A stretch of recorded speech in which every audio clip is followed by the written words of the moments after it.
Hi, welcome to What's New in SolidCAM. In this video, we will see the new operation of SolidCAM Automatic 3+2 roughing. In our earlier videos, we've seen the automatic and semi-automatic method, whereas in this video, we will see the manual method in which the planes are defined by the user, or the directions are defined by the user. So I'll select the manual method, and I will add the direction. So my first direction is going to be the default Z direction. The next direction I'll add is going to be this direction, or normal to that plane. The next one will be normal to this plane. And you can see that as we capture the planes, the vectors are also captured. So select,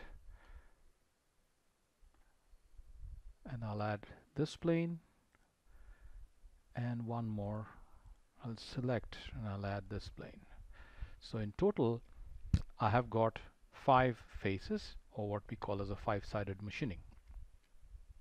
The tool we are using is a 10 flattened mill, and in the passes we are going to take a step down of 1 millimeter, and the step over is going to be 40% of the tool diameter.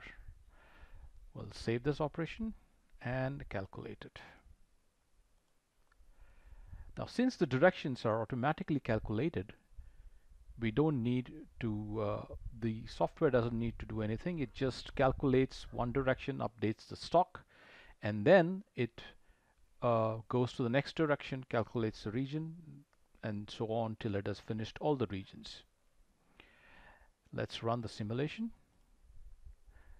Go into Solid Verify. Let's run the simulation quickly. That's direction 1, direction 2, direction 3, direction 4, and direction 5.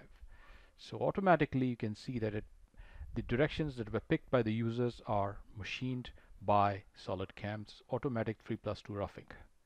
Thank you very much for watching this video.